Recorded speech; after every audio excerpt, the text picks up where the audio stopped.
Welcome back, I'm Joshua Barnes and you're watching NewsX World. Let's first take a look at our headlines. At least 40 people have been reportedly killed in Gaza, including those seeking aid and from hunger, that according to local health officials. It comes as Israeli Foreign Affairs Minister Gideon Saar heads to New York for a UN Security Council session on hostages. Iran says that accountability from the United States over strikes on its nuclear facilities is part of any future talks between the countries. Tensions have remained over Iran's nuclear program and discussions on a potential deal. The Kremlin says that US Special Envoy Steve Witkoff's visit to Russia will be useful amid escalating tensions and a sanctions deadline which has been imposed, with US pressure on a Russia-Ukraine ceasefire deal. Meanwhile, Russia has urged caution over nuclear rhetoric after Donald Trump earlier announced that 2 nuclear submarines to the region after tensions with former President Dmitry Medvedev. The Kremlin says everyone needs to be very, very careful amid potential global ramifications.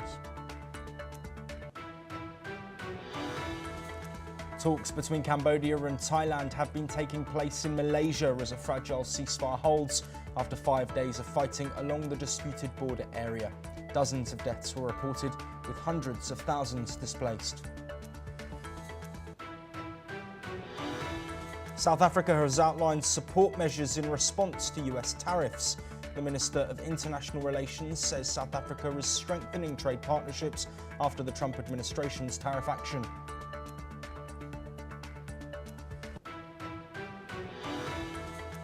At least 76 people have died and dozens are still missing after a boat carrying mostly Ethiopian migrants sank off the Yemen coast, marking the largest tragedy on the dangerous sea route. And Sudanese paramilitary forces have killed at least 14 civilians trying to escape El Fasher in Darfur, that according to a rights group. Dozens more have been reported injured, with an undefined number detained during the attack over the weekend. First this hour, we start in the Middle East, specifically in Gaza, where the humanitarian crisis is potentially deepening. At least 40 Palestinians have reportedly been killed by Israeli gunfire and airstrikes. 10 of them were trying to access aid, that according to local health authorities. Let's now listen to what some Gazans have had to say. كله دم احمر للطحين بدناش الطحين يا اخوي خلاص حد الله ما هو رايح واحد من اولادنا بعد هيك حتى لو بنموت من الجوع خلاص نموت من الجوع احسن. 5 more people, including children, reportedly died of starvation as UN agencies warn of a looming famine. Some have highlighted the difficulties they've faced. Let's listen in once again. شايف ابني كيف معظم من قلة الحليب ومن قلة الغذاء. مش قادر أنا يعني لما بشوف هالأولاد مفتحين وحلوين أنا بصير أصيع أولادي. وأنا مش قادر أجيب لهم أي حاجة يعني لا حليب ولا بامبز ولا أكل ولا شرب. أحيانا أسقي باي مغلية، أحيانا بسقي ينسون نعنع. بس يا عمي ما فيش بديل يعني إنه يسد عن الحليب ويسد عن الأكل والشرب. وأنا صدري ما بربيش أطفال يعني ما بنزلش في حليب لأن أنا ما فيش أكل إني آكل يجي الحليب. Burial shrouds are reportedly in short supply, with mourners being forced to wrap the dead in blankets, a reminder of the relentless toll of war. Witnesses say aid sites have become deadly zones, with more than 1,000 people reportedly killed near distribution centres since May. Israel says it's increasing access and allowing aid convoys. Many trucks remain undelivered and have been looted amid chaos and potential desperation. Well, joining us to discuss the ongoing situation in the Gaza Strip, Jordan Cope, a Middle East affairs expert who's joining us live from Dallas in the United States. Jordan, as always, a pleasure to have you on the programme. What are your reactions to these initial reports coming out of Gaza, with further deaths being reported in the enclave after strikes, further deaths being reported around aid sites as well? It's important to understand the source where these allegations are coming from, which is the Gaza Health Ministries, which at the day is part and parcel of the Hamas-run government in the Gaza Strip. Now, this health ministry, which has so many qualms to raise when it comes to its own citizens, has mentioned yet to nothing when it comes to the hostages under Hamas's control, videos of which were released by Hamas in recent days, depicting one of them supposedly digging his own grave and the other one supposedly starving and on the cusp of death, not able to stand up because he hasn't had access to water in days. Steve Witkoff recently arrived to the Gaza Strip on behalf of the United States and noted that despite Hamas's allegations, there in fact is no starvation in the Gaza Strip. Now, this is rather a bold claim because the reality of war is one that is unfortunately ugly. However, Steve Witkoff's statement seemed to indicate that the overall myth of famine that has been perpetuated by major media outlets is one that needs to be pushed back upon, and one that likely isn't as severe as the international media is making out to be, which in recent days has shared photos of people from Gaza with medical conditions explaining their poor health conditions in the stage, while instead presenting it as famine. The Hamas Health Agency has tried to ultimately undermine Israel's operations and their legitimacy. And unfortunately, in recent weeks, they probably have succeeded with the international pressure that has been put on Israel. But some important facts to remember when analyzing the context of their allegations is that when Palestinians began protesting against Hamas in the Gaza Strip and Hamas realized that its days could have been numbered, they released statistics indicating that Israel at the end of that 72% of all of the casualties in the Gaza Strip were actually of males and not females, going to show that Israel has actually been rather precise in whom it is targeting. Now, a reminder that even according to the UN, 90% of all casualties in war are civilian these days, and even when fighting in one of the most densely populated areas in the world, Israel has still managed to keep the civilian to combatant ratio well below those expected in traditional warfare, and has earned the praise of military experts such as John Spencer, who have noted that Israel is defining new standards when it comes to fighting in urban environments. Yes, Jordan, I do just want to bring some balance. Of course, it's not just Hamas saying that there is a famine or Hamas-run authorities. It's the United Nations, its NGOs and its world leaders, including Donald Trump himself, who after a conversation with Keir Starmer, the United Kingdom Prime Minister, also said that it seems that there is a famine ongoing, reporting restrictions around the Gaza enclave. I mean, it is difficult to validate any of the claims that are coming out of the enclave. But I want to shift attention. You mentioned hostages, of course, that horrifying video that came out of an Israeli hostage digging what he was saying was his own grave has come out over the weekend. Is this going to raise questions amongst Israelis? Of course, Benjamin Netanyahu, since saying that military operations in the enclave are going to step up, there's not been really any progress on returning any of these hostages. So Israelis looking at the Israeli administration and saying, really, your plan hasn't worked? So it's not my plan. I'm American. No, yours, I'm posing the question as in an Israeli person speaking to the Israeli government. We know there have been protests. Of course, I'm not aiming it to you, Jordan. I'm talking about the people looking at the Israeli government saying, this is what your plan is. There are protests in Tel Aviv and elsewhere where people are speaking out against the plan. Is there a consensus, do you think, growing, given the horrific scenes of this video that have been released and a lack of progress from the IDF in getting these hostages back? I will answer that question. A quick pivot to your comment before then. The United States position on the situation in Gaza has changed. You referenced the Starmer-Trump meeting, but what you didn't mention was that the Witkoff visit to the Gaza Strip, where he confirmed that there is no starvation happening in Gaza, actually happened after that. Regarding United Nations, the UN is one of the biggest thorns in the aid delivery program. Ultimately, 950 UN trucks have yet to deliver food, despite being within the Gaza Strip and having access to do so, because they ultimately have grievances with the Gaza Humanitarian Foundation being the leader when it comes to distributing aid in the Gaza Strip. The GHF, which has now delivered over 100 million meals, was ultimately created to help displace the monopoly that Hamas has on the aid distribution program, from which it seizes food and then sells and extorts the prices to fund itself. And so we previously knew that in towns such as Rafah, they were supposedly siphoning 60% of aid. Now, pivoting and also not to mention, the UN itself has noted that 87% of its aid distributions and truckloads have actually been intercepted by actors such as Hamas. Pivoting now to what Israelis want and what the future of the war is going to look like. As I mentioned earlier, there's always a fog when it comes to war and how it's going to play out. It does seem, though, that Donald Trump is becoming increasingly less patient with Hamas and with the militant actors in the Gaza Strip. So is Stephen Witkoff. It seems that the Trump administration has given an ultimatum that Hamas release all the hostages and ultimately allow the Strip to be run temporarily by a US-led administration. So how this war is ultimately going to play out remains yet to be ascertained.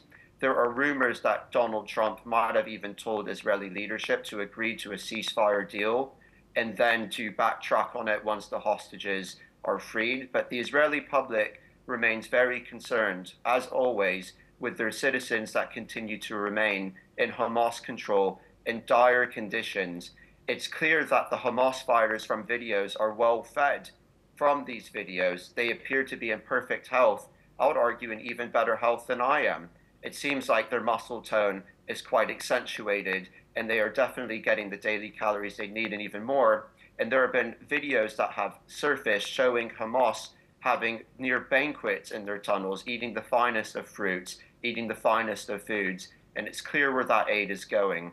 The Israeli public ultimately probably remains divided, though, on what the next course of action is, as Israeli troop deaths are amassing in the Gaza Strip. But at the same time, the people of Israel realize that they not only need to save their citizens now, but also in the future. And that comes with making sure that Hamas, which has continued to pledge October 7th attacks again and again, can no longer exist and be able to achieve those means. Yes, Jordan, we are short on time, but of course you've mentioned there the videos of the Hamas members eating food and looking healthy. We've also been showing on our screens visuals which we're currently showing of people starving, looking for food, babies starving, needing urgent health. Just a quick question. Do you think that the IDF and the Israeli government see everyone within Gaza as a member of Hamas and are treating everyone with the same brush?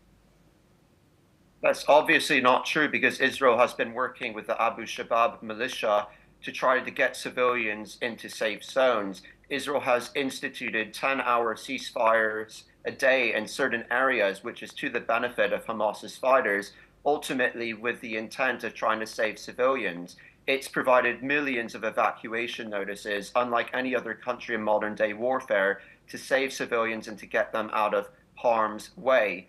It has also allowed the inflow of over 2 million tons of aid into the Gaza Strip, which is even more aid than when the war began.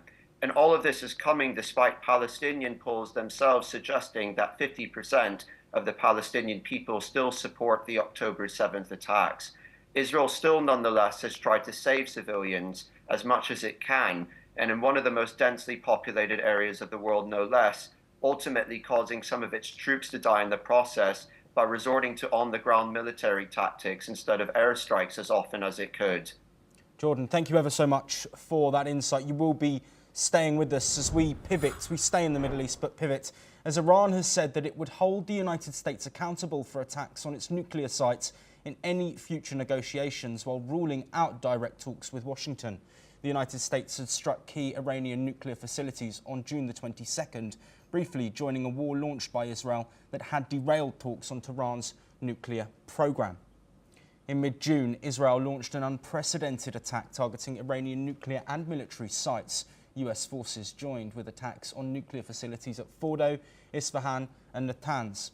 The fighting derailed talks that began in April and had been the highest level contact between Tehran and Washington since the United States abandoned in 2018 a landmark agreement on Iran's nuclear activities, that deal coming from 2015. Following the war, Tehran suspended cooperation with the United Nations nuclear watchdog and demanded guarantees against military action before resuming any negotiations. شرایط خیلی تغییر کرده و در هر مذاکره احتمالی، در هر گفتگوی احتمالی بدون تردید موضوع بازخواست از آمریکا و مطالبه غرامت به خاطر ارتکاب تجاوز نظامی علیه تأسیسات هسته‌ای صلح‌آمیز ایران یکی از موضوعات دستور کار خواهد بود. Well, Jordan, thank you ever so much for staying with us. Of course, a lot of rhetoric around these potential talks. Why are they so significant? And why is it so important that Western nations look at a deal surrounding Iran's nuclear program? I think the negotiations are actually perhaps less important than we once thought. The successes during the 12-day war achieved by Israel and later, shortly afterwards, by the United States in taking out the nuclear facilities in Natanz, Fordo, and Isfahan were significant achievements that demonstrated that Iran, a country that many once regarded as one of the strongest in the Middle East, was in fact not so as strong, at least when it came to aerial defense, as we had previously thought. And even though its responses to Israel did cause significant damage and approximately 30 deaths, the toll was actually a bit lower than many people would have expected. The talks are, of course, still important to some degree because Iran, at the same time, has committed to rebuilding and redeveloping its nuclear program. And some international actors have come to Iran's support in its efforts to rebuild a nuclear program that clearly was not designed for civilian nuclear energy programs. Much of the uranium stockpiles that Iran had in its possession were enriched well beyond the threshold that was needed for an energy program, being enriched beyond 3.67%, and in some cases a lot of the stockpiles, I believe over 400 kilograms as such, were enriched to over 60%.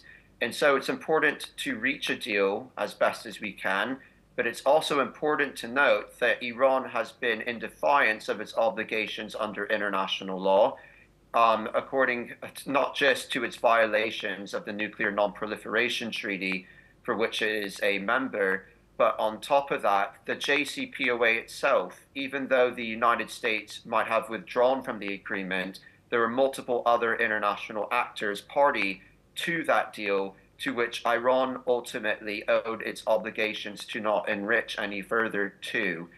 And so it's important to resolve this so that we can avoid future military conflict in the Middle East once again. But Iran doesn't seem to be an honest broker effectively since 1979. And so it remains yet to be seen what will happen. But we can't ultimately trust Iran, and it looks like the international community will be forced to probably apply snapback sanctions once the end of this month appears, but that's only if they have the moral resolve to do so. Jordan, thank you ever so much for the insights on both of those topics. Of course, all eyes will be on potential snapback sanctions if a deal cannot be agreed by the deadline. But we move on now and we head to Africa as displaced Sudanese fleeing al-Fashir's violence are describing a dire situation. As per reports, residents face daily shelling from the rapid support forces while hunger is escalating. Many are starving, with children and adults malnourished. Food supplies have been blocked and the cost of smuggled goods is skyrocketing. As the death tolls rise, cemeteries grow larger. Meanwhile, reports suggest that aid convoys are attacked, leaving thousands with little hope. The besieged city of al-Fashir is witnessing suffering as the conflict in Sudan's Darfur region intensifies, pushing more families to the brink. Let's listen in to what some displaced Sudanese people have had to say. لهجنا طويلة بعد ما لهجنا طويلة من الزمن ده أدانا الحاجات البسيط لكن هو برضه ما كافي حاجة ما كافي لنا ده هو هسه أمطار كتير وجاي مرض الكورونا نحاولوا يعملوا لنا طريقة عشان يجيبوا لنا أدوية ولا حاجة زي ده. المطر ده والله عندنا بيوت لكن ما عندنا بيوت للمطر ده ما عندنا مشمعات نقول لما مطر يجيب بعد ده شوف هذا ينوموا ما في مشمعات وما في قطاعات، وخريف جاية ما عندنا نواعيش برضه، ما عندنا قطاعات. من هنا تاني رجعنا حتتنا الشجرة هناك عشان نتخارج ونجي طويلة، وتاني برضو هاجمونا في شجرة هناك برضو تعبونا شديد. لا من جو لقونا قاعدين كده يعني يقول لنا وين الأسلحة وين الرجال وانتوا فلنقيات، ولو لقوا زول يعني ممكن عادي عنده تليفون يشيلوا منه، ولا عنده قروش يشيلوا منك، ولا عندك يعني حمار ولا حاجة زي ده سمح برضو يشيلوا منك.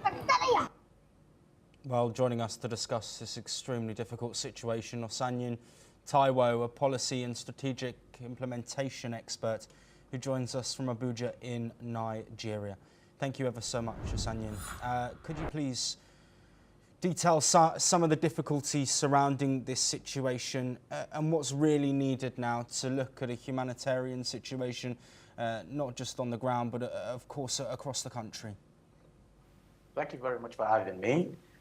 As we speak currently, it's actually very unfortunate that the current situation in Sudan, most especially in Al-Fasher, Darfur region, whereby we've asked over 500,000 civilians who are currently trapped with access to lack of food, water, and even medical care. And this is such a very venomous humanitarian situation that we face in this region in Africa today. Having stated that, it's also very sad that this situation has begun to increase as we have mass graves increasing, and there is no need for there is no closure in terms of ceasefire or any sign of peace anywhere around this region. Having said that, it's actually very important to state emphatically that for the Sudanese crisis to end, there's a need for an immediate ceasefire with protection of civilians. And this is very critical because if we do not deal with this immediately, this may actually escalate to other parts of the Sudanese region and also even some parts of Africa. Also, it's important to state categorically that there's a need for immediate humanitarian access. And this is because, as you just reported right now, you can see where citizens have lack of access to basic human needs. Water is more like luxury. Food is a luxury right now in this region, and this can no longer take effect. And also, it's also very critical to state emphatically that it is time for the African region to come up with a necessary diplomatic pressure for accountability in this region and for the leaders in Sudan. And I think I will stop there and I'll wait your next question. Osanyin, we don't have too much longer left, but you're calling the situation, of course, devastating and calling for action. Where does that come from? Well, it's necessary for both parties. I'm talking about both the RFS and the leaders of Sudanese group to come up with a consensus.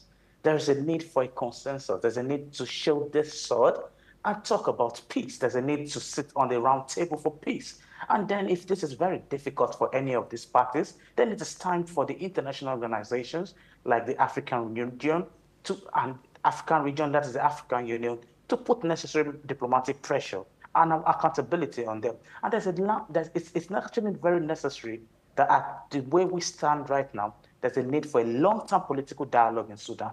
This is not a choice, but this is of a necessity, and this has to be done like almost immediately. Osanyin Taiwo, thank you ever so much for your insights and comments. Of course, the situation in Sudan is one we will continue to monitor here on NewsX World.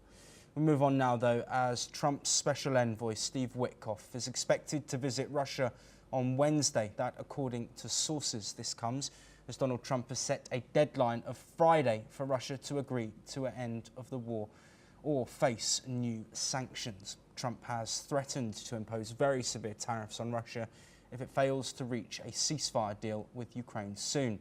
The US president had initially announced in July a 50-day deadline for Russia and Ukraine to end the war, but said last week that he no longer believes Russia was serious about ending the war and shortened it to 10 or 12 days. Well, joining us to briefly discuss this topic, Rabinder Sachdev. We've of course reported all day that both the US and Russia have confirmed that Witkoff is going to Russia for talks ahead of this deadline on Friday. Just very briefly, how do you think that talk will play out? And do you think that this deadline will actually come in on Friday? Probably the deadline would come in, and it's an important meeting. I would think it definitely is a kind of a milestone, but let's see what it delivers. Witkoff is meeting there on Thursday, apparently, and Friday is the deadline. So it's a last chance in this particular deadline that Trump has issued. And remember, Trump issues deadlines to create pressures. Very often he creates artificial deadlines. So this is another such, instance. But Witkoff is going to Moscow, I think, after April, so after many months, so something the world would be watching. The other thing, quickly, what Trump said was that, yeah, sanctions would come in. Okay, we don't know what all he wants to bring in. But he also said the Russians are very smart and wily in avoiding the sanctions. So that's pretty interesting, to hear from Trump that he thinks that they will impose sanctions, but he's not very sure as to how much he'll be able to pressurize Russia into staying within the sanctions. Yes, Rabinder Sachdev, you will be staying with us as we move back to Africa, and South Africa is strengthening trade partnerships globally as it faces a looming 30% tariff from the United States. Foreign Minister Ronald Lamola emphasised the country's focus on expanding ties with markets in Africa, Asia, Europe and the Middle East, also the Americas. He acknowledged the US tariff shift as a significant challenge, but reaffirmed South Africa's commitment to negotiating a fair trade deal. The government will use all diplomatic channels to protect national interests and maintain strong relations with the US. Let's now listen in to the South African Foreign Minister. We have been strengthening the trade investment partnerships with various trade partners. These efforts are bearing fruits, targeting markets across Africa, as well as in Asia, Europe, Middle East and Americas. The new tariff regime implemented by the United States is a significant departure from a low tariff environment. This policy shift, which affects not only South Africa, but the entire world, has already led to higher tariffs than before, changing the landscape of global trade as we know it. South Africa is committed to a principled approach, and we will continue to use all available diplomatic channels to negotiate a mutual beneficial trade deal with the United States, one that respects our national interests while advancing our long-standing partnership. Well, Rabinder, thank you for staying with us. Of course, South Africa, they're saying that they're going to look at other trade partners amidst these Trump tariffs. Looking broader at the US tariff policy, do you think this is potentially pushing countries like South Africa away from the US and might have negative impacts on the US economy? Well, certainly it is pushing countries away from the US, but I do not know right now, the jury is out whether it's having a negative impact on the American economy. Because remember, America is being able to suck in capital from various countries. EU, in addition to the 15% tariffs, has promised to invest, I think, $750 billion in America in the next 3 years, buy oil and gas for $650 billion in the next 3 years. Japan is committing $100 billion, etc. So we don't know how much, the economics of within the US will be impacted. But yes, in a geopolitical context and in a long-term context, the trend is very much out there. Countries are wanting to create, additional alternative pathways, partnerships. Though, much like South Africa, I think most countries are doing. They're trying to do whatever best they can do with the US, staying polite or trying to get the best out, whichever possible. But realizing the situation and the reality, they are looking at expanding into newer markets. South Africa, particularly, I think their estimate is they're going to lose maybe 30,000 to 100,000 jobs due to the Trump tariffs. So they are looking to, explore other markets, especially, China is already there. China, in fact, is offering all countries of Africa import duty-free imports from Africa. Okay, so that's there. But I mean, there are sectoral challenges. Like one of the big products of the South Africans is the citrus fruits. Now, the kind of market they have in the US for those citrus fruits is a very good market. And their growers are saying that, for us to find another market which will accept our citrus fruits the same way as America will not be easy. So countries will face these kind of dynamics also. Rabinder Sachdev, thank you ever so much for joining us on both of those topics. We are unfortunately out of time, but we'll be back very shortly with more of your latest international updates.